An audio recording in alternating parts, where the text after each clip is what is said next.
That's where my disc grinder got to.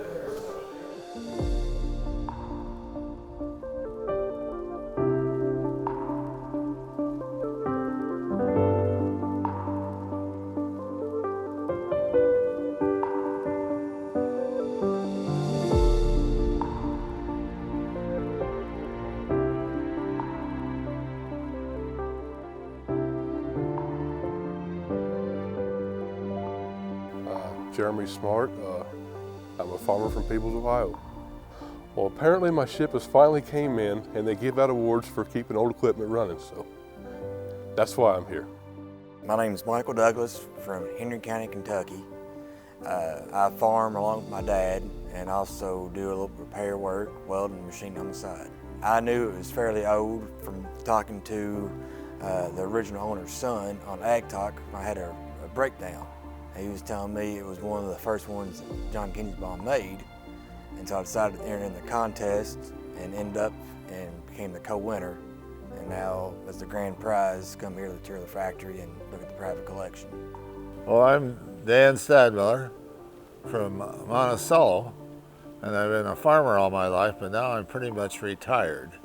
Interesting in this cart deal, because it was 50 years ago that we bought that first cart.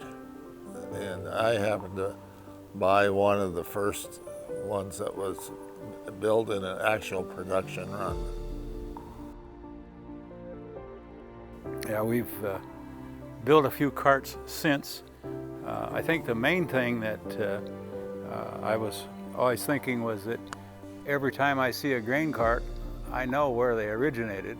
So we built that first cart, and he wanted to hold at least 400 bushel, and it turned out it held 435. Yeah. He brought me the tires, those old diamond treads. One of those tires is still the original tire, and I don't remember, I think it's the right hand, the one on the right hand side. He said, I want it to unload fast and I want to use these big tires. And so we started in and built that cart. Well, I know that he built the first one for Bob Walker. We were expanding our farm at the time and put in a big dump pit. And so we talked to John and he got us a cart. Took it to the field for the first load. I had it filled with corn and drove up to a truck and turned on the power takeoff and nothing happened. And called up John. And he came then late in the day and we figured out what the trouble was. We got her done. It was probably 10 or 11 o'clock. He had it welded back together and we went in the house and had something to eat. I believe we bought it from a dealer, equipment dealer, around 2014 or so, 2014. I think it was on Tractor House. There was somewhat of a local dealer. He was out of Lancaster, Kentucky.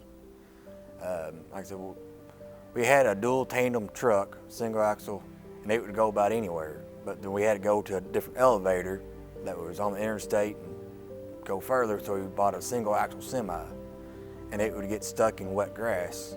So we figured out we needed something, instead of driving back and forth to the combine, we needed something in between the truck and the combine, and we found this cart. And we figured that would be a good way to speed up harvest without having to drive back and forth to the combine. It's working well. I think I had a breakdown one time on it, and that's when I got on Ag Talk to find parts for it.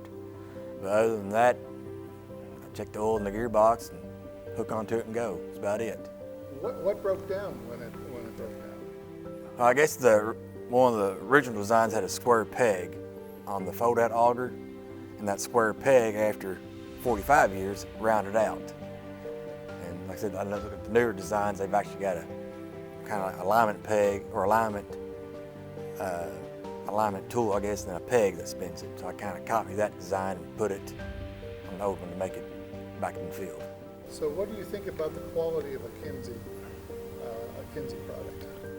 I mean, I've got a grain cart that's 50 years old and still in the field, so it's pretty high quality. For the longest time, I didn't know the history on it or the significance of it. So it was just a tool I used to help me speed up harvest.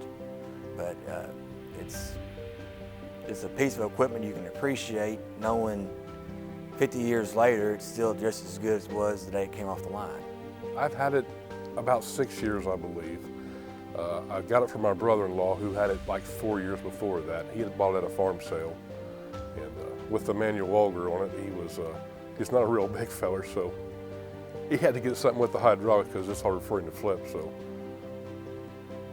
I ended up with it. Well, when the sliding went, I busted the gearbox in the process. So when I folded it over, and that's kind of when I learned of its age, when I ordered some pieces for a Kinze 400, and they came, and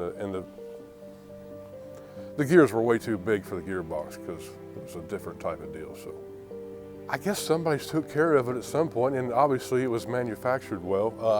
And I'm quite certain the original augers were still in that thing until 3 years ago when I reflighted them. Because there's not really an access panel in the back of those to get it out, so you kind of had to cut it, and there was no cut work. So that's pretty good for an auger to last 46, 7 years, whatever it was. Unless we could get me into a blue planter by trading that back in here, that would be my only way ever getting rid of it, so keep that in mind. The blue planter is the one everybody wants, I mean, in my neck of the woods anyway.